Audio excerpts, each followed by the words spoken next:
సమావేశం నిర్వహిస్తూ ఉన్నాం. ఫాస్ట్గా ఈ ప్రభుత్వం మీద ఇప్పటికే ప్రజల్లో తీవ్రమైన వ్యతిరేకత అన్నది ఇప్పటికే కనిపిస్తూ ఉంది. మామూలుగా 2 సంవత్సరాల తర్వాత ప్రజల్లో పరిపాలన ఎలా ఉంది అని చెప్పి చూస్తే ఏ ప్రభుత్వానికైనా కూడా సాధారణంగా ఈ లెవెల్లో యాంటీ ఇన్కంబెన్సీ ఆర్ ప్రజల్లో వ్యతిరేకత అనేది ఈ లెవెల్లో మామూలుగా ఉండే పరిస్థితి ఉంటే, చంద్రబాబు నాయుడు గారికి మాత్రం ఈ లెవెల్లో ప్రజల్లో వ్యతిరేకత యాంటీ ఇన్కంబెన్సీ ఇప్పటికే కనిపిస్తూ ఉంది. ఈ పెద్ద మనిషి ఎన్నికలప్పుడు ఏమి చెప్పొచ్చాడు, ఎన్నికలు అయిన తర్వాత ఈ పెద్ద మనిషి ఏం చేస్తూ ఉన్నాడు అన్నది కాస్త విశ్లేషిస్తే అప్పట్లో రిపీటెడ్గా చెప్తా ఉన్న పదాలు, రిపీటెడ్గా చెప్తా ఉన్న మాటలు, సంపద సృష్టిస్తానని, సూపర్ 6 సూపర్ 7 ఇస్తానని, సూపర్ 6 సూపర్ 7 కాదు, జగన్ చేసేటివన్నీ కూడా చేస్తూ ఇంకా అధికంగా సూపర్ 6 సూపర్ 7 కూడా ఇస్తానని కూడా చంద్రబాబు నాయుడు గారి నోట్లో నుంచి అప్పట్లో మనం రిపీటెడ్గా ప్రతి మీటింగ్లోనూ రిపీటెడ్గా ఆయన ఎక్కడికి వెళ్ళినా కూడా రిపీటెడ్గా మనకు ఎప్పుడు కూడా వినిపించేటివి. మరోవైపు చూస్తే సూపర్ 6 సూపర్ 7 ఇస్తాను అని చెప్పిన ఈ పెద్ద మనిషి వాటికైతే దేవుడెరుగు, మన ప్రభుత్వంలో అంతవరకు ఉన్న స్కీములన్నీ కూడా పూర్తిగా రద్దయిపోయి సూపర్ 6 సూపర్ 7 గాలికి ఎగిరిపోయిన పరిస్థితులు రాష్ట్రంలో ప్రస్ఫుటంగా కనిపిస్తూ ఉన్న పరిస్థితులు. ఈరోజు ఒక ప్రభుత్వం నడుస్తూ ఉంది అని అంటే మనమంతా ఏమి ఎక్స్పెక్ట్ చేస్తాం? ఒక ప్రభుత్వం కనీస బాధ్యతలు ఏమిటి అని చెప్పి, ఆ ప్రభుత్వం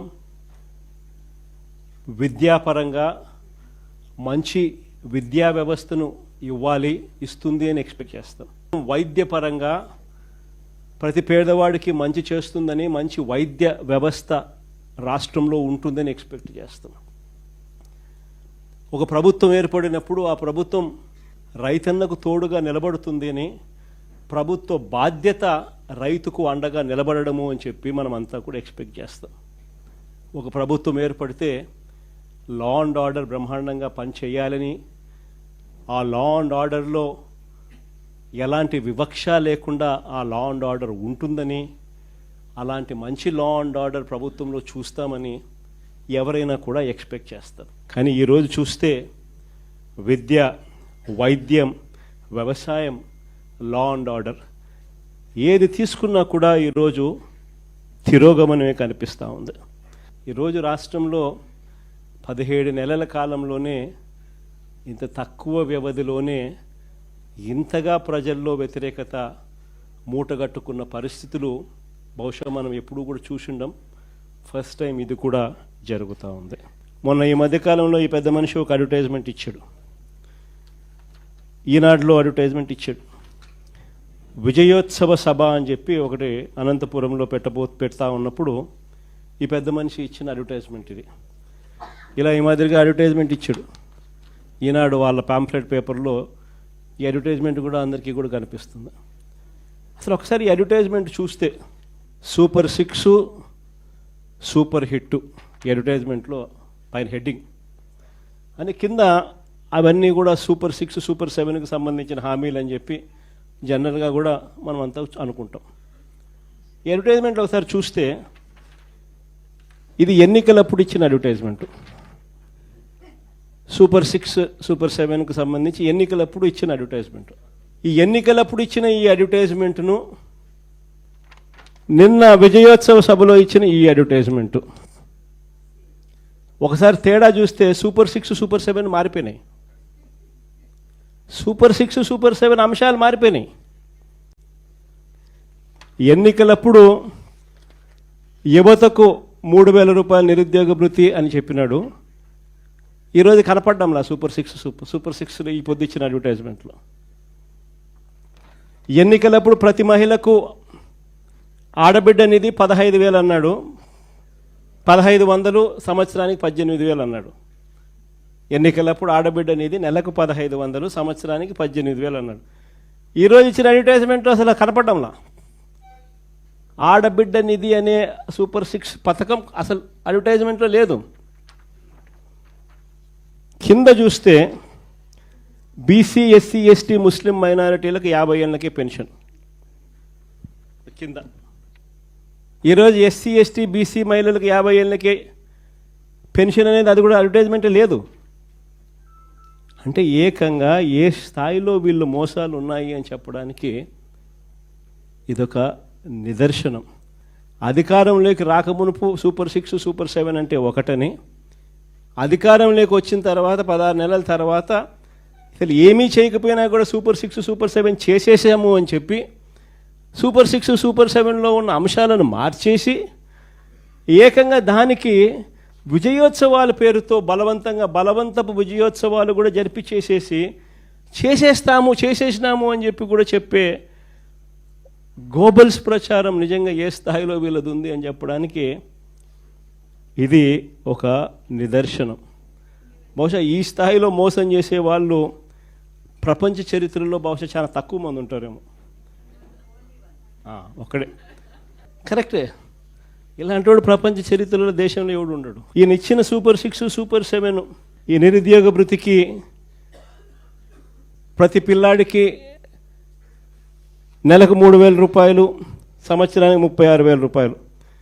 ఈ మాదిరిగా బాండ్లు ఇచ్చినారు, ప్రతి ఇంటికి బాండ్లు పంపించినారు. జూన్ 2024 నుంచి ఈ మొత్తం మీ అకౌంట్లో జమ చేయబడుతుంది అని చెప్పి చెప్తారు. ఇంకో బాండ్లు చూస్తే ఇది రాసిచ్చేస్తారు. ఈ మాదిరిగా పవన్ కళ్యాణ్, చంద్రబాబు నాయుడు ఇద్దరు ఫోటోలు పెట్టి ప్రతి ఇంటికి కూడా ఇది పంపించిన. దీంట్లో ఇద్దరు ఉన్న చోట ఇద్దరు కలిసి ప్రమాణం చేస్తారన్నట్టుగా పెట్టడం. ఈ మోసాలు ఏ స్థాయిలో ఉన్నాయి అంటే సూపర్ 6లో, సూపర్ 7లో చెప్పినటివి ఏవి కూడా అమలు కాకపోగా, కొన్నింటిలో ఏదైతే కొద్దో గొప్ప అమలు చేశారో అవి కూడా అందరికీ ఇవ్వకుండా కొందరికి మాత్రమే ఇచ్చే పరిస్థితిలో మరికొన్ని. ఈ పెద్ద మనిషి హయాంలో అన్ని రకాలుగా వ్యవస్థలన్నీ కూడా నీరుగారిపోయిన పరిస్థితులు కనిపిస్తూ ఉన్నాయి. రైతులు ఈరోజు ఉన్న పరిస్థితి ఎంతటి దారుణంగా ఉన్నారు. రైతుల పరిస్థితి అంటే ఏ పంటకు రైతన్నలకు గిట్టుబాటు ధర రాని పరిస్థితి. యూరియా కోసం రైతులు ఏకంగా క్యూ లైన్లో నిలబడుతూ ఉన్న పరిస్థితి, అయినా యూరియా దొరకని పరిస్థితి. ఏ రైతన్నకు ఏ పంటకు గిట్టుబాటు ధర రాని పరిస్థితి. రైతన్నలకు ఉచిత పంటల బీమా పథకం గాలికి ఎగిరిపోయింది. కనీసం ఇన్సూరెన్స్ లాస్ట్ ఇయర్కి సంబంధించిన ఇన్సూరెన్స్ డబ్బులు కూడా ఈ పెద్ద మనిషి ఇన్సూరెన్స్ డబ్బులు కట్టకపోవడంతో రాని పరిస్థితి. నేను అడుగుతా ఉన్నా, ఒక్కసారి మనం ఉన్నప్పుడు ఏ రోజన్నా కానీ ఆ 5 సంవత్సరాల కాలంలో ఏ రోజైనా ఇలాంటి పరిస్థితులు ఎప్పుడైనా రైతు చూసినాడా అని? ఏ రోజన్నా ఒక్క రోజన్నా కానీ రైతు యూరియా దొరకడం లేదని చెప్పి క్యూలో నిలబడడం ఎప్పుడున్నా మన 5 సంవత్సరాల కాలంలో కనీసం ఒక్కసారన్నా జరిగింది అని అడుగుతా ఉన్నా. ఆశ్చర్యం కలిగించే విషయాలు ఇవన్నీ కూడా. ఈరోజు రైతుల పరిస్థితి ఎందుకు ఇంత అధ్వానంగా ఉందనంటే కారణం బ్లాక్ మార్కెటీర్లతో, దళారీలతో ప్రభుత్వమే చేతులు కలిపింది. దళారీలతో వీళ్ళే చేతులు కలిపి ప్రైవేట్కు కోటా పెంచేసినారు. ఆర్బీకేలు నిర్వీర్యం చేసినారు. ఈ క్రాప్ అనేది కనపడకుండా పోయింది. ఇంకా పనిలో పని పిఎస్సీలకు వచ్చేసరికి ఇంకా వీళ్ళ కార్యకర్తలు ఎత్తడం మొదలుపెట్టినారు. ఇంకా ఫినిష్. ఓ పక్క కార్యకర్తలు పిఎస్సీలకు వచ్చేసరికి వీళ్ళు ఎత్తడం మొదలుపెట్టినారు. ఆర్బీకేలు లేవు, ఈ క్రాపు లేవు, అన్నీ నిర్వీర్యం. ప్రైవేట్కు కోటా పెంచేసినారు. మార్కెట్లో యూరియా లేదు, వాళ్ళు బ్లాక్ చేశారు, రేట్లు పెంచారు. 267 రూపాయలు బస్తా, మరో 200 రూపాయలు ఎక్స్ట్రా కడితే తప్పనిచ్చి యూరియా దొరకని పరిస్థితిలోకి ఈరోజు రైతు బతుకు దిగజారిన పరిస్థితి ఈరోజు కనిపిస్తూ ఉంది. మన హయాంలో ప్రతి రైతుకు కూడా గిట్టుబాటు ధరలు ప్రతి పంటకు రావడమే కాకుండా మరీ ముఖ్యంగా ధాన్యానికి సంబంధించి ప్రతి రైతుకు గిట్టుబాటు ధర లభించడమే కాకుండా రైతుకు ఈ క్రాప్ ద్వారా, ఆర్బీకేల ద్వారా ట్రాన్స్పరెంట్గా ఏ రైతుకైనా కూడా ఎంఎస్పి కన్నా రూపాయి తక్కువ ఇచ్చిన పరిస్థితి ఎక్కడలా. గన్ని బ్యాగ్స్, లేబరు, ట్రాన్స్పోర్టు పేరుతో అదనంగా దాదాపుగా 10,000 రూపాయల ఎకరాకు రైతుకు అదనంగా అందించిన పరిస్థితులు మన ప్రభుత్వంలో జరిగాయి. ఈరోజు చంద్రబాబు నాయుడు గారు వచ్చేసరికి పరిస్థితి మారింది.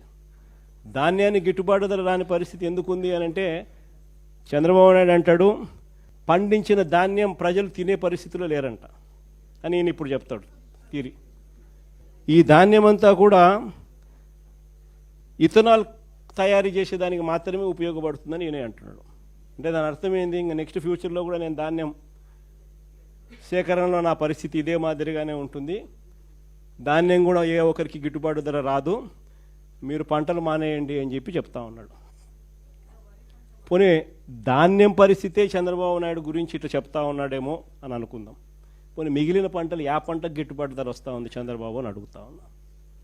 ఈరోజు చంద్రబాబు నాయుడు గారు ముఖ్యమంత్రి అయిన తర్వాత ఈరోజు రాష్ట్రంలో ఏ పంటకైనా గిట్టుబాటు ధర దొరుకుతూ ఉందా అని అడుగుతా ఉన్నా.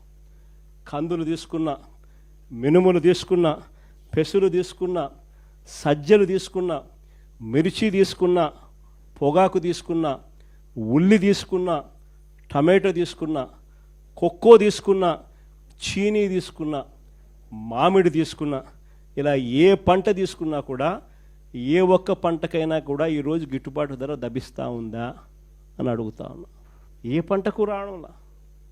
కారణం దగ్గర ఉండి ఆర్బీకే వ్యవస్థను నిర్వీర్యం చేసి, ఈ క్రాప్ అనే వ్యవస్థను నిర్వీర్యం చేసి, దగ్గర ఉండి సీఎం యాప్ అని continuous monitoring of agricultural price and procurement అని చెప్పి ఆర్బీకే స్థాయిలో మనం అలర్ట్ సిస్టమ్స్ పెట్టి, ఆర్బీకేలో పోస్టర్లు పెట్టి ఏ పంటకైనా కూడా ఈ రేటు కన్నా తక్కువ రేటుకు అమ్మే పరిస్థితి ఉంటే వెంటనే నోటిఫికేషన్ మనకు వస్తూ వెంటనే గవర్నమెంట్ ఇంటర్వ్యూన్ అవుతూ 7,800 కోట్లు మనం ఖర్చు చేస్తూ పంటల కొనుగోలులో కాంపిటీషన్ క్రియేట్ చేసి రైతులకు తోడుగా ఉండం. ఈరోజు ఆ పరిస్థితి లేదు. అందుకనే ఈరోజు ఏ పంటకు కూడా గిట్టుబాటు ధర రాని పరిస్థితి ఈరోజు కనిపిస్తూ ఉంది. ఇక ఒకసారి విద్యారంగం చూడు, నాడు నేడు గాలికి ఎగిరిపోయింది, ఇంగ్లీష్ మీడియం గాలికి ఎగిరిపోయింది, టోఫుల్ చదువులు గాలికి ఎగిరిపోయాయి, గోరుముద్ద నీరు గారిపోయిన పరిస్థితులు, 8వ తరగతి పిల్లలకు ట్యాబులు ఇచ్చేది గాలికి ఎగిరిపోయింది, ఇంగ్లీష్ మీడియం చదువులు పిల్లలకు ఎండమావైపోయినాయి. సరే ఎన్ని పక్కన పెడదాం, నాడు నేడు పనులు ఆగిపోయాయి, సరే కాస్త ఇవన్నీ పక్కన పెడదాం. పెద్ద చదువులు చదువుతా ఉన్న పిల్లలకు ఏ త్రైమాసికం అయిపోతూనే ఆ త్రైమాసికం అయిపోయిన వెంటనే వాళ్లకు ఫీజు రీయింబర్స్మెంట్ కింద ఫీజులు ఇచ్చేవాళ్ళం మన ప్రభుత్వంలో. విద్యా దీవెన, వసతి దీవెన అని చెప్పి గొప్పగా ప్రభుత్వం అమలు చేసే పథకాలు. ఏ క్వార్టర్ అయిపోయిన వెంటనే ఆ క్వార్టర్. అలాంటిది మొట్టమొదటిసారిగా జనవరి, ఫిబ్రవరి, మార్చికి సంబంధించిన క్వార్టర్ 2024 మార్చి 16 ఎన్నికల కోడ్ వచ్చింది. జనవరి, ఫిబ్రవరి, మార్చికి సంబంధించిన క్వార్టర్ ఆ ఎన్నికల కోడ్ రావడంతో ఆగిపోయింది. తర్వాత చంద్రబాబు నాయుడు ప్రభుత్వం వచ్చింది, ఫినిష్. వసతి దీవెన ప్రతి ఏప్రిల్ 2024 ఎన్నికల కోడ్ వల్ల ఆగిపోయింది. మళ్ళా ఏప్రిల్ 2025 మళ్ళా రెండవ ఇన్స్టాల్మెంట్ వసతి దీవెన 1,100 కోట్లు ఏప్రిల్ 2024, 1,100 కోట్లు ఏప్రిల్ 2025, 2,200 కోట్లు. ఇచ్చిందెంత? 0. ఈరోజు పిల్లలకు చదువులు ఆగిపోతా ఉన్న పరిస్థితులు. చదువుకునేదానికి పేదవాడు ధైర్యం చేయడంలా ఈరోజు ఇంజనీరింగ్ కాలేజీలో చేరడానికి. చదువుతా ఉన్న పిల్లడికి ఈరోజు సర్టిఫికెట్లు అందడంలా. కాలేజ్ యాజమాన్యాలు ఈరోజు పిల్లలను చదివించాలి అని అంటే, తీసుకోవాలంటే భయపడతా ఉన్న పరిస్థితులు. ఇది విద్యారంగం పరిస్థితి. ఇంకా కాస్త ఒకసారి అడుగు ముందుకేసి చూస్తే ఇక వైద్య రంగం గురించి నేను చెప్పాల్సిన పనుల. ఆరోగ్యశ్రీ అన్నది 25 లక్షల దాకా ప్రతి పేదవాడు దర్జాగా ప్రైవేట్ హాస్పిటల్కి పోయి, నెట్వర్క్ హాస్పిటల్కి పోయి వైద్యం చేయించుకొని వచ్చే పరిస్థితి. 25 లక్షల దాకా ప్రతి పేదవాడికి ఉచితంగా వైద్యం అందే పరిస్థితి. 3,300 ప్రొసీజర్లకు వైద్యం అందిస్తూ ఉన్న పరిస్థితి. ఈరోజు ఆరోగ్యశ్రీకి ఈ పెద్ద మనిషి గత 16-17 నెలల నుంచి పెట్టిన బాకీ. మామూలుగా ఆరోగ్యశ్రీ నడపాలంటే నెలకు 300 కోట్లు అవుతుంది ఖర్చు. ఈ 17 నెలలు 16 నెలలు ఇంటూ 300 అంటే దాదాపుగా 4,500 కోట్లు. ఈ పెద్ద మనిషి 1000 కోట్లు కూడా ఇలా దాదాపుగా 3,500 కోట్లు బకాయిలు. ఏ పేదవాడు కూడా ఈరోజు ఆరోగ్యశ్రీ కోసం, వైద్యం కోసం ఏ పేదవాడైనా కూడా ఏ హాస్పిటల్కు పోలేని పరిస్థితి ఈరోజు కనిపిస్తూ ఉంది. ఇంకా ఆరోగ్య ఆసరా గురించి నేను చెప్పాల్సిన పనులు, ఆరోగ్యశ్రీ పరిస్థితి ఈ మాదిరిగా ఉంటే ఇంకా వైద్యం అందిన తర్వాత ఆపరేషన్ పీరియడ్లో ప్రతి పేదవాడికి నెలకు 5,000 రూపాయలు ఇచ్చి రెస్ట్ పీరియడ్లో సహాయంగా ఉండే గొప్ప కార్యక్రమం మన ప్రభుత్వ హయాంలో అమలయ్యేది. సంవత్సరానికి 450 కోట్లు ఖర్చు అయ్యే ఈ కార్యక్రమానికి ఈ 16 నెలలు 17 నెలలుగా అయిన ఖర్చు దాదాపుగా 600 కోట్లు. ఈ పెద్ద మనిషి చంద్రబాబు నాయుడు ఇచ్చింది పెద్ద బోర్డు సున్నా. ఈ పరిస్థితుల్లో ఉండగా ఈ పెద్ద మనిషి మెడికల్ కాలేజీలు అమ్ముతానంటాడు. అసలు బుద్ధి జ్ఞానం ఉన్నోడు ఎవడైనా మెడికల్ కాలేజీలు అమ్ముతాడని చెప్పి, గవర్నమెంట్ మెడికల్ కాలేజీలు అమ్మాలని చెప్పి ఆలోచన చేసే మనిషి ప్రపంచ చరిత్రలో ఎవడు ఉండడు. ఎందుకనంటే ఒక మెడికల్ కాలేజ్ అనేది ఎందుకు ఎంత అవసరమో తెలుసా? అసలు ఎప్పుడు అందరూ కూడా ఒకసారి ఆలోచన చేయండి. అసలు గవర్నమెంట్ ఎందుకు స్కూల్లో నడుపుతుంది? ఇక్కడే కాదు, దేశంలో, మన రాష్ట్రమే కాదు, దేశం మొత్తం. అసలు గవర్నమెంట్ ఎందుకు స్కూల్ నడుపుతుంది? గవర్నమెంట్ ఎందుకు హాస్పిటల్ నడుపుతుంది? గవర్నమెంట్ ఎందుకు ఆర్టీసీ బస్సులు నడుపుతుంది? ఎందుకో తెలుసా? గవర్నమెంట్ నడపకపోతే, గవర్నమెంట్ స్కూళ్ళు నడపకపోతే నారాయణ చైతన్య లాంటి వాళ్ళు పేదలను చదివించే పరిస్థితి ఉండదు. కాబట్టి గవర్నమెంట్ హాస్పిటల్ నడపకపోతే ప్రైవేట్ హాస్పిటళ్ళు పేదలను బతకనిచ్చే పరిస్థితి ఉండదు. కాబట్టి గవర్నమెంట్ ఆర్టీసీ బస్సులు నడపకపోతే అసలు గవర్నమెంట్ బస్సులలో పేదలు ఎక్కే పరిస్థితి, అసలు మామూలు బస్సుల్లో పేదలు ఎక్కే పరిస్థితి ఉండదు. కాబట్టి దేశవ్యాప్తంగా కూడా గవర్నమెంట్ ఎందుకు స్కూళ్ళు నడుపుతుంది, ఎందుకు హాస్పిటల్ నడుపుతుంది, ఎందుకు బస్సులు నడుపుతుంది అని అంటే ప్రైవేట్ ఎక్స్ప్లాయిటేషన్ జరగకుండా చెక్కు పెట్టేందుకు. ఈరోజు ఈ గవర్నమెంట్ హాస్పిటళ్ళు ప్రతి జిల్లాకు ఒకటి వస్తూ ఉంది. ఈ టీచింగ్ హాస్పిటల్స్ అంటే ప్రతి జిల్లాలోనూ ఒక సూపర్ స్పెషాలిటీ హాస్పిటల్, ఒక టీచింగ్ హాస్పిటల్ రూపాన ఈ మెడికల్ కాలేజీలతో పాటు అందుబాటులోకి వస్తుంది. అంటే ఈ మెడికల్ కాలేజీలో పనిచేస్తూ ఉన్న ప్రొఫెసర్లు, అసిస్టెంట్ ప్రొఫెసర్లు, పీజీ స్టూడెంట్లు, doctors, MBBS students, nursing students అందరూ అక్కడ డాక్టర్లుగా ఉంటారు. డిఫరెంట్ ఫ్యాకల్టీస్తో ఒక సూపర్ స్పెషాలిటీ టీచింగ్ హాస్పిటల్ ప్రతి పేదవాడికి జిల్లాలో అందుబాటులో ఉంటుంది. ఇది అక్కడ ఉండడం వల్ల ఆ జిల్లాలో మిగిలిన ప్రైవేట్ హాస్పిటల్ ఎవరు కూడా పేదవాడిని ఎక్స్ప్లాయిట్ చేసే పరిస్థితి ఉండదు.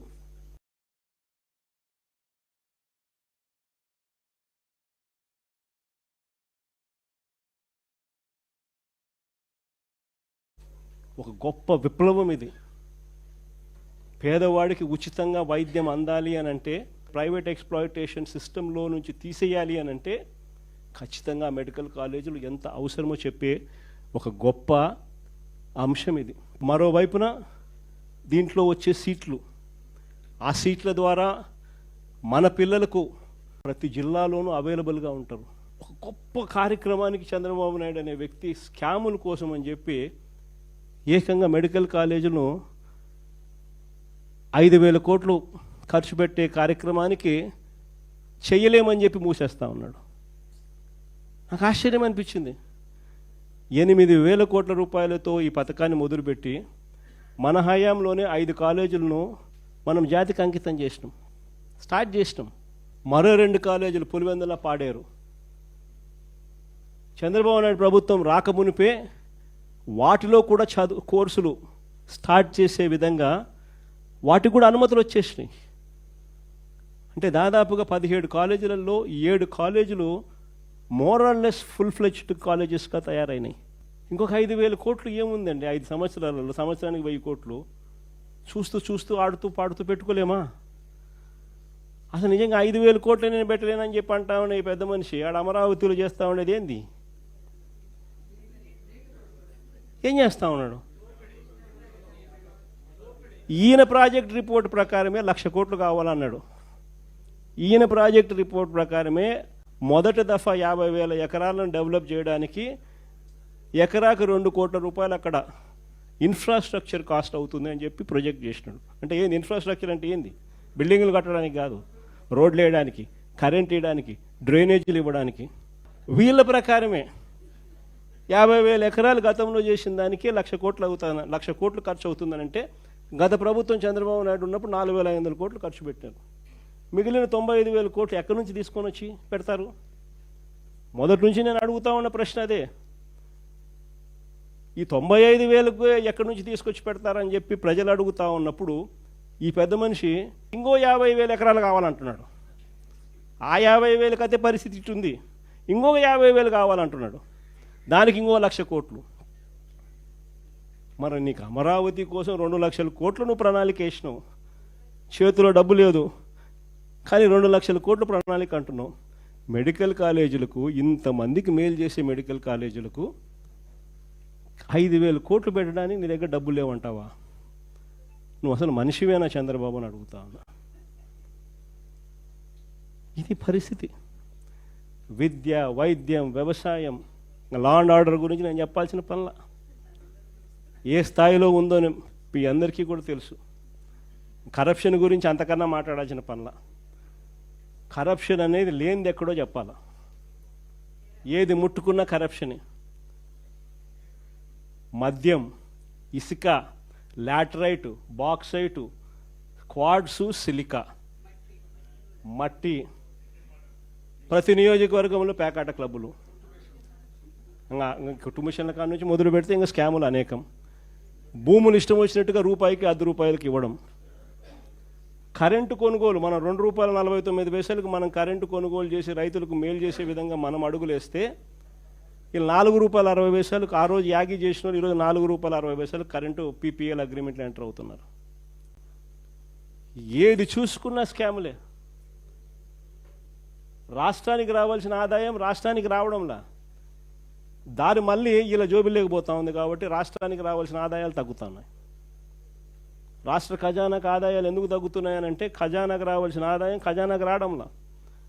మన హయాంలో ఇసుక ఎగ్జాంపుల్ చెప్తా, 750 కోట్లు సంవత్సరానికి ఖజానాకు వచ్చేది. ఈరోజు ఖజానాకు రూపాయి రావడంలా. ఇసుక రేటు మన హయాంలో కన్నా డబల్ రేటు. అంటే ఆ ఆదాయం ఖజానాకు రాకోకుండా దారి మళ్ళుతా ఉంది. తెలుగుదేశం పార్టీ వాళ్ళ జోబులు లేకపోతా ఉంది. జిఎస్టీ ఎందుకు తగ్గుతూ ఉంది అంటే దానికి కారణం రాష్ట్రానికి రావాల్సింది వస్తూ ఉంటాయి కదా. ప్రతి విషయంలోనూ కూడా ఇసుకే అంతే, మట్టి అంతే, క్వాడ్సు అంతే, సిలికా అంతే, మైన్లలో నుంచి నేరుగా వాళ్ళకి పోతాం, వాళ్ళ జోబీలో లేకపోతా ఉంది.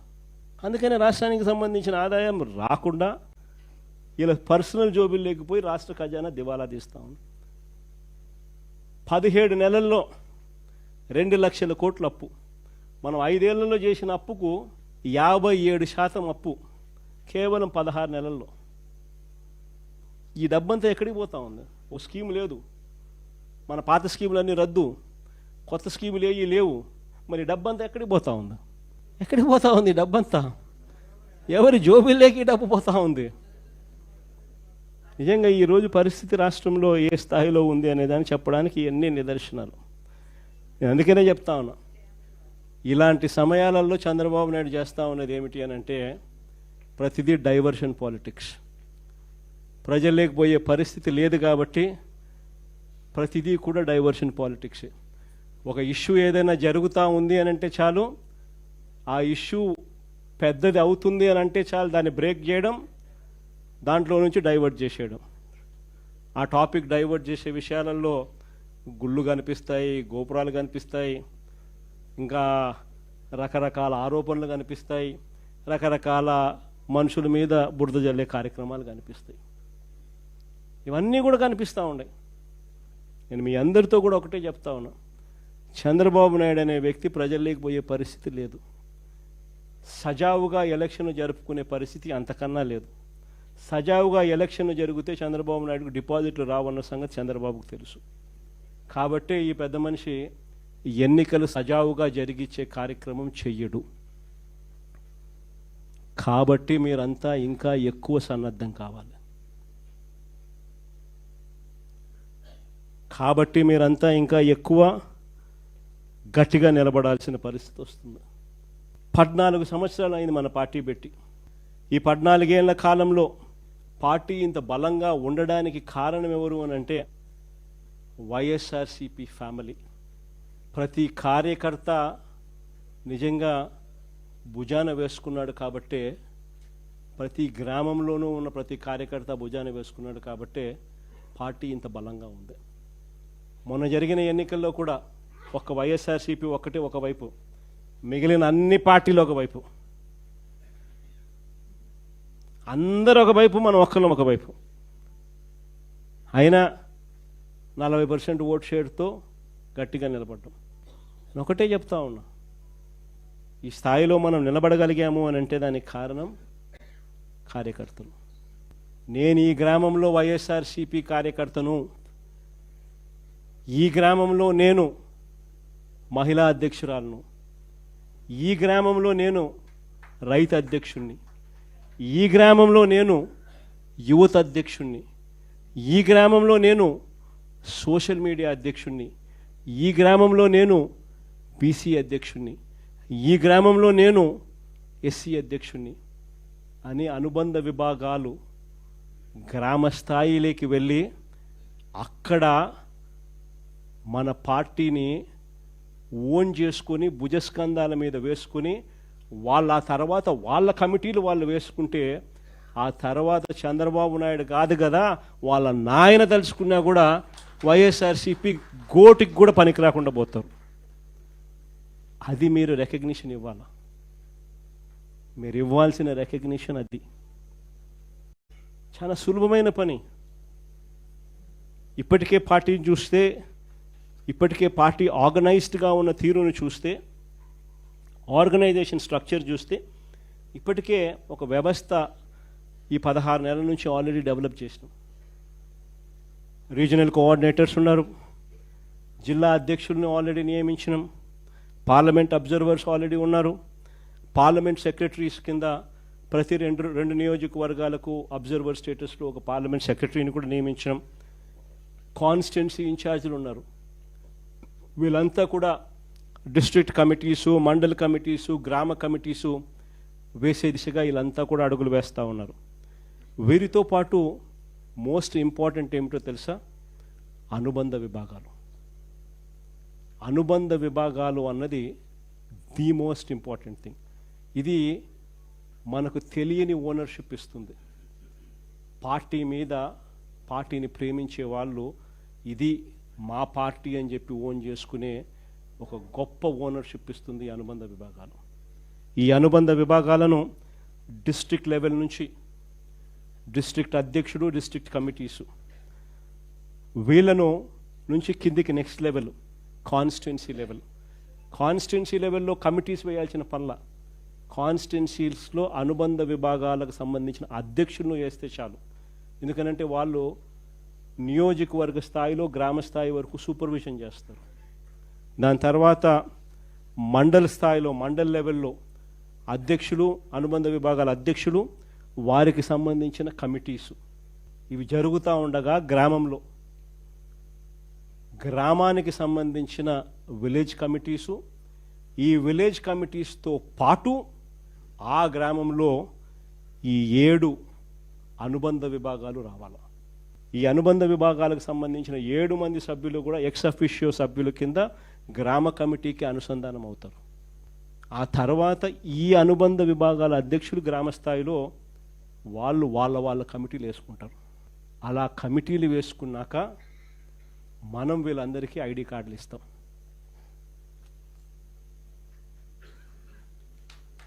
ఈ ఐడి కార్డులు ఇచ్చే కార్యక్రమం సంక్రాంతికి ఇవ్వాలని తాపత్రయం.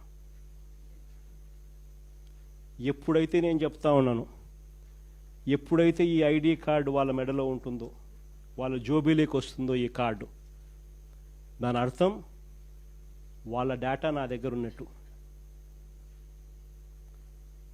వాళ్ళను సాక్షాత్తు వైఎస్ఆర్సీపీ అధ్యక్షుడు గుర్తిస్తూ ఉన్నట్టు, రికగ్నైజ్ చేస్తూ ఉన్నట్టు, వాళ్ళ డేటా మన దగ్గర ఉన్నట్టు. ఆ గుర్తింపు ఎప్పుడైతే ఆ గ్రామ స్థాయిలో ఉన్న వ్యక్తికి ఎప్పుడైతే వస్తుందో అప్పుడు ఈరోజు పార్టీని లీడ్ చేసేది గ్రామ స్థాయిలో అనుబంధ విభాగాలకు సంబంధించిన ఈ అధ్యక్షులు లీడ్ చేయడమే కాకుండా రేపొద్దున మన గవర్నమెంట్ అధికారంలోకి వచ్చిన తర్వాత వాళ్ళను ముందరబెట్టి వాళ్ళకు మంచి చేయడమే కాకుండా ప్రజలకు కూడా వాళ్ళ ద్వారా మంచి చేసే కార్యక్రమం కూడా జరుగుతుంది.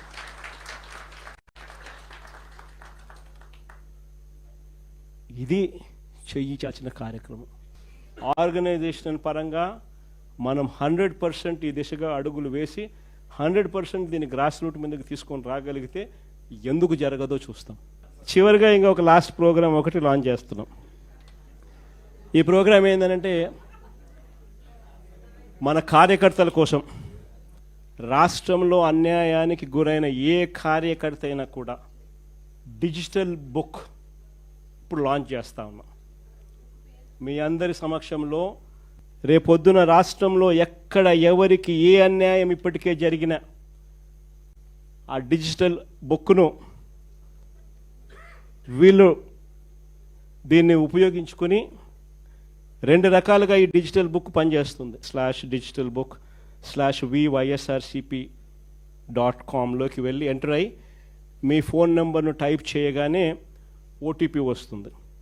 దాన్ని ఎంటర్ చేయగానే లొకేషను, కెమెరా, పర్మిషన్ అడుగుతుంది. అది మీరు ఇవ్వగానే మొదట మీకు జరిగిన అన్యాయం గురించి వివరాలు అడుగుతుంది, మీరు నమోదు చేయాలి. ఆ తర్వాత మీ దగ్గర ఏమైనా ఈ అన్యాయానికి సంబంధించిన ఫోటోగ్రాఫ్స్, ఆధారాలు, ఇంకా ఏదైనా అప్లోడ్ చేసే కార్యక్రమాలు కూడా చేయాలి. ఆ తర్వాత అది ఆటోమేటిక్లీ ఆ డిజిటల్ బుక్లో స్టోర్ అయిపోతుంది. ఇది ఒక రకమైన పద్ధతి. రెండో పద్ధతి IVRS విధానం కూడా ఉంది. అంటే ఒక టెలిఫోన్ నెంబర్ 04049171718. ఈ ఫోన్ నెంబర్కు మీరు ఫోన్ చేస్తే వైఎస్ఆర్సిపి అన్యాయానికి గురైన కార్యకర్తల కోసం డిజిటల్ బుక్లో ఫిర్యాదు చేయొచ్చు.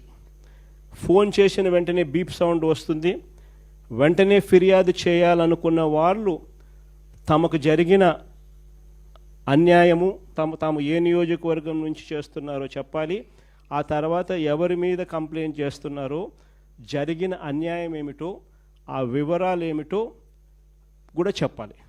అలా చెప్పిన వెంటనే ఆ నెంబర్కు కాల్ చేయగానే దశల వారీగా ఏం చేయాలనో గైడెన్స్ ఇస్తూ కంప్లీట్ చేస్తుంది ప్రాసెస్ను.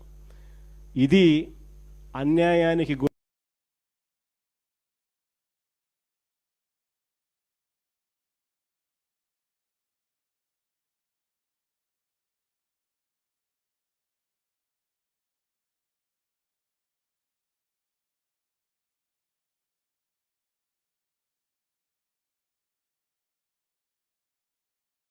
/vyrsrcp.com లోకి వెళ్ళి ఎంటర్ అయ్యి మీ ఫోన్ నెంబర్ను టైప్ చేయగానే ఓటీపీ వస్తుంది. దాన్ని ఎంటర్ చేయగానే లొకేషను, కెమెరా, పర్మిషన్ అడుగుతుంది. అది మీరు ఇవ్వగానే మొదట మీకు జరిగిన అన్యాయం గురించి వివరాలు అడుగుతుంది, మీరు నమోదు చేయాలి. ఆ తర్వాత మీ దగ్గర ఏమైనా ఈ అన్యాయానికి సంబంధించిన ఫోటోగ్రాఫ్స్, ఆధారాలు, ఇంకా ఏదైనా అప్లోడ్ చేసే కార్యక్రమాలు కూడా చేయాలి. ఆ తర్వాత అది ఆటోమేటిక్లీ ఆ డిజిటల్ బుక్లో స్టోర్ అయిపోతుంది. ఇది ఒక రకమైన పద్ధతి. రెండో పద్ధతి IVRS విధానం కూడా ఉంది. అంటే ఒక టెలిఫోన్ నెంబర్ 04049171718. ఈ ఫోన్ నెంబర్కు మీరు ఫోన్ చేస్తే వైఎస్ఆర్సిపి అన్యాయానికి గురైన కార్యకర్తల కోసం డిజిటల్ బుక్లో ఫిర్యాదు చేయొచ్చు. ఫోన్ చేసిన వెంటనే బీప్ సౌండ్ వస్తుంది. వెంటనే ఫిర్యాదు చేయాలనుకున్న వాళ్ళు తమకు జరిగిన అన్యాయము, తాము ఏ నియోజకవర్గం నుంచి చేస్తున్నారో చెప్పాలి. ఆ తర్వాత ఎవరి మీద కంప్లైంట్ చేస్తున్నారో, జరిగిన అన్యాయం ఏమిటో, ఆ వివరాలు ఏమిటో కూడా చెప్పాలి. అలా చెప్పిన వెంటనే ఆ నెంబర్కు కాల్ చేయగానే దశల వారీగా ఏం చేయాలనో గైడెన్స్ ఇస్తూ కంప్లీట్ చేస్తుంది ప్రాసెస్ను. ఇది అన్యాయానికి గురైన ప్రతి కార్యకర్తకు ఇది ఒక శ్రీరామ రక్ష. నేను ఈరోజు చెప్తా ఉన్నా, ఆ ప్రతి డేటా కూడా ఆ డిజిటల్ డైరీలో నమోదై ఉంటుంది. రేపు పొద్దున మనం అధికారంలోకి వచ్చిన తర్వాత ఈ డిజిటల్ డైరీలో నమోదు చేసిన ఈ కేసులను మీద ప్రత్యేకమైన బృందాలను పెడతాం. అన్యాయం చేసిన వాళ్ళను రిటైర్ అయిపోయి ఉన్నా కూడా, రాష్ట్రంలో వాళ్ళు లేకపోయినా కూడా, సప్త సముద్రాల అవతలున్న అందరినీ పిలిపిస్తాం, చట్టం ముందర నిలబెడతాం, నిలబెట్టించి శిక్ష పడేలా అన్యాయానికి ఈరోజు గురైన వ్యక్తికి సంతోషం కలిగించేలా ప్రతి అడుగు దీని ద్వారా పడుతుంది. ఖచ్చితంగా వీళ్ళేదో రెడ్ బుక్ అంటా ఉన్నారు. రేపు పొద్దున డిజిటల్ బుక్ ఎలా ఉంటుందో కూడా వీళ్ళందరికీ కూడా అర్థం కావాలి. ఈరోజు దాదాపుగా 16-17 నెలలు అయిపోయిన నేపథ్యంలో ఈరోజు ఈ సమావేశం నిర్వహిస్తూ ఉన్నాం. ఫాస్ట్గా ఈ ప్రభుత్వం మీద ఇప్పటికే ప్రజల్లో తీవ్రమైన వ్యతిరేకత అన్నది ఇప్పటికే కనిపిస్తూ ఉంది. మామూలుగా 2 సంవత్సరాల తర్వాత ప్రజల్లో పరిపాలన ఎలా ఉంది అని చెప్పి చూస్తే ఏ ప్రభుత్వానికైనా కూడా సాధారణంగా ఈ లెవెల్లో యాంటీ ఇన్కంబెన్సీ ఆర్ ప్రజల్లో వ్యతిరేకత అనేది ఈ లెవెల్లో మామూలుగా ఉండే పరిస్థితి ఉంటే, చంద్రబాబు నాయుడు గారికి మాత్రం ఈ లెవెల్లో ప్రజల్లో వ్యతిరేకత యాంటీ ఇన్కంబెన్సీ ఇప్పటికే కనిపిస్తూ ఉంది. ఈ పెద్ద మనిషి ఎన్నికలప్పుడు ఏమి చెప్పొచ్చాడు, ఎన్నికలు అయిన తర్వాత ఈ పెద్ద మనిషి ఏం చేస్తూ ఉన్నాడు అన్నది కాస్త విశ్లేషిస్తే, అప్పట్లో రిపీటెడ్గా చెప్తా ఉన్న పదాలు, రిపీటెడ్గా చెప్తా ఉన్న మాటలు, సంపద సృష్టిస్తానని, సూపర్ 6 సూపర్ 7 ఇస్తానని, సూపర్ 6 సూపర్ 7 కాదు, జగన్ చేసేటివన్నీ కూడా చేస్తూ ఇంకా అధికంగా సూపర్ 6 సూపర్ 7 కూడా ఇస్తానని కూడా చంద్రబాబు నాయుడు గారి నోట్లో నుంచి అప్పట్లో మనం రిపీటెడ్గా ప్రతి మీటింగ్లోనూ రిపీటెడ్గా ఆయన ఎక్కడికి వెళ్ళినా కూడా రిపీటెడ్గా మనకు ఎప్పుడు కూడా వినిపించేటివి.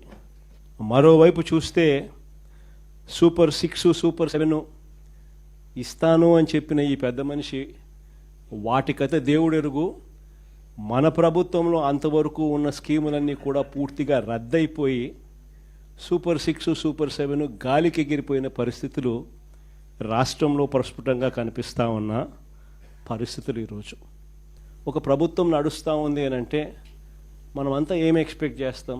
ఒక ప్రభుత్వం కనీస బాధ్యతలు ఏమిటి అని చెప్పి, ఆ ప్రభుత్వం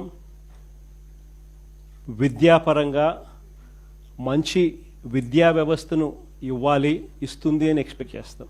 వైద్యపరంగా ప్రతి పేదవాడికి మంచి చేస్తుందని, మంచి వైద్య వ్యవస్థ రాష్ట్రంలో ఉంటుందని ఎక్స్పెక్ట్ చేస్తాం.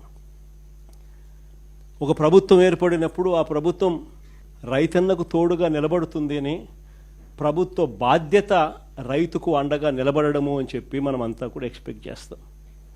ఒక ప్రభుత్వం ఏర్పడితే లా అండ్ ఆర్డర్ బ్రహ్మాండంగా పనిచేయాలని, ఆ లా అండ్ ఆర్డర్లో ఎలాంటి వివక్ష లేకుండా ఆ లా అండ్ ఆర్డర్ ఉంటుందని, అలాంటి మంచి లా అండ్ ఆర్డర్ ప్రభుత్వంలో చూస్తామని ఎవరైనా కూడా ఎక్స్పెక్ట్ చేస్తారు. కానీ ఈరోజు చూస్తే విద్య, వైద్యం, వ్యవసాయం, లా అండ్ ఆర్డర్ ఏది తీసుకున్నా కూడా ఈరోజు తిరోగమనమే కనిపిస్తూ ఉంది. ఈరోజు రాష్ట్రంలో 17 నెలల కాలంలోనే, ఇంత తక్కువ వ్యవధిలోనే ఇంతగా ప్రజల్లో వ్యతిరేకత మూటగట్టుకున్న పరిస్థితులు బహుశా మనం ఎప్పుడూ కూడా చూసిండం. ఫస్ట్ టైం ఇది కూడా జరుగుతూ ఉంది. మొన్న ఈ మధ్యకాలంలో ఈ పెద్ద మనిషి ఒక అడ్వర్టైజ్మెంట్ ఇచ్చాడు, ఈనాడులో అడ్వర్టైజ్మెంట్ ఇచ్చాడు. విజయోత్సవ సభ అని చెప్పి ఒకటి అనంతపురంలో పెడతా ఉన్నప్పుడు ఈ పెద్ద మనిషి ఇచ్చిన అడ్వర్టైజ్మెంట్ ఇది. ఇలా ఈ మాదిరిగా అడ్వర్టైజ్మెంట్ ఇచ్చాడు. ఈనాడు వాళ్ళ పాంప్లెట్ పేపర్లో ఈ అడ్వర్టైజ్మెంట్ కూడా అందరికీ కూడా కనిపిస్తుంది. అసలు ఒకసారి ఈ అడ్వర్టైజ్మెంట్ చూస్తే సూపర్ 6 సూపర్ హిట్ ఈ అడ్వర్టైజ్మెంట్లో పైన హెడ్డింగ్ అని, కింద అవన్నీ కూడా సూపర్ 6 సూపర్ 7కి సంబంధించిన హామీలు అని చెప్పి జనరల్గా కూడా మనం అంతా అనుకుంటాం. ఈ అడ్వర్టైజ్మెంట్లో ఒకసారి చూస్తే ఇది ఎన్నికలప్పుడు ఇచ్చిన అడ్వర్టైజ్మెంట్.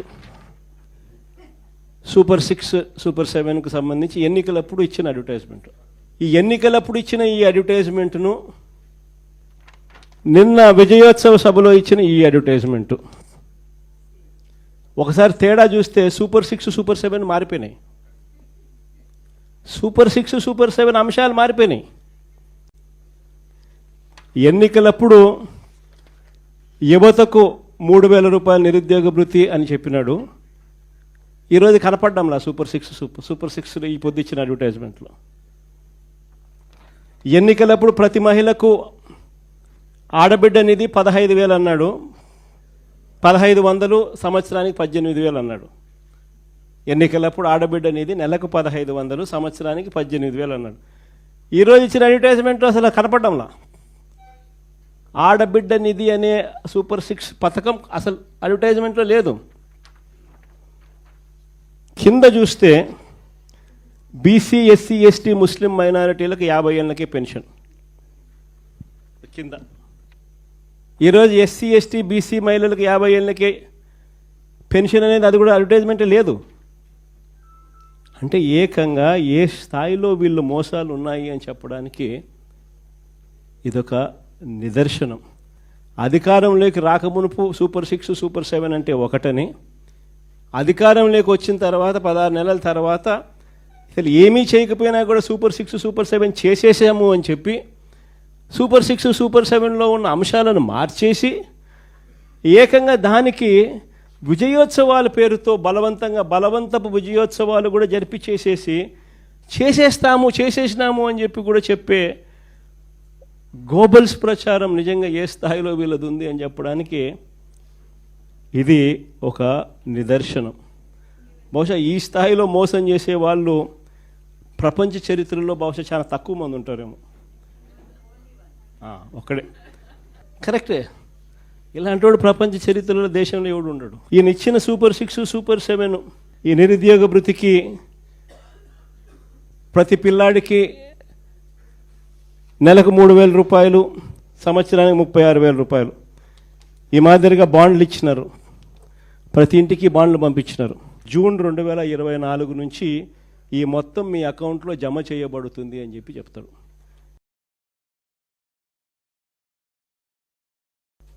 ఒక గొప్ప పేదవాడికి ఉచితంగా వైద్యం అందాలి అని అంటే, ప్రైవేట్ ఎక్స్‌ప్లాయిటేషన్ సిస్టంలో నుంచి తీసేయాలి అని అంటే ఖచ్చితంగా మెడికల్ కాలేజీలు ఎంత అవసరమో చెప్పే ఒక గొప్ప అంశం ఇది. మరోవైపున దీంట్లో వచ్చే సీట్లు, ఆ సీట్ల ద్వారా మన పిల్లలకు చాలామందికి ఉచితంగా మెడిసిన్ చదువులు చదువుతారు. మిగిలిన వాళ్లకు కూడా ప్రైవేట్తో పోలిస్తే తక్కువ రేటుకి సీట్లు అందుబాటులోకి వస్తాయి గవర్నమెంట్ మెడికల్ కాలేజెస్లో. అది రెండవ అడ్వాంటేజ్. ఇన్నిన్ని సీట్లు జిల్లాలలో అందుబాటులోకి రావడంతో రాష్ట్రంలో ఇన్నిన్ని సీట్లు అందుబాటులోకి ఒక గొప్ప విప్లవం ఇది. పేదవాడికి ఉచితంగా వైద్యం అందాలి అని అంటే ప్రైవేట్ ఎక్స్‌ప్లాయిటేషన్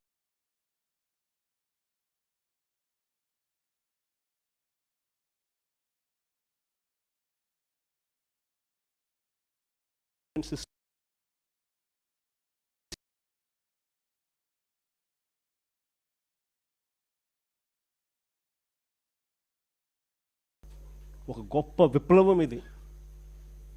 పేదవాడికి ఉచితంగా వైద్యం అందాలి అని అంటే, ప్రైవేట్ ఎక్స్‌ప్లాయిటేషన్ సిస్టంలో నుంచి తీసేయాలి అని అంటే ఖచ్చితంగా మెడికల్ కాలేజీలు ఎంత అవసరమో చెప్పే ఒక గొప్ప అంశం ఇది. మరోవైపున దీంట్లో వచ్చే సీట్లు, ఆ సీట్ల ద్వారా మన పిల్లలకు చాలామందికి ఉచితంగా మెడిసిన్ చదువులు చదువుతారు.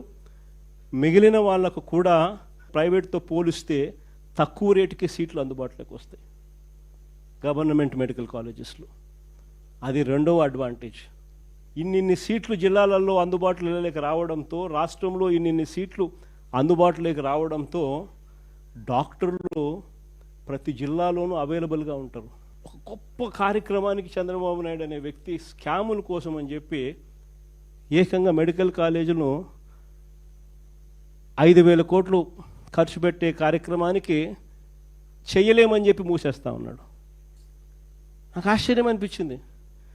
8,000 కోట్ల రూపాయలతో ఈ పథకాన్ని మొదలుపెట్టి మన హయాంలోనే 5 కాలేజీలను మనం జాతికి అంకితం చేసినాం, స్టార్ట్ చేసినాం.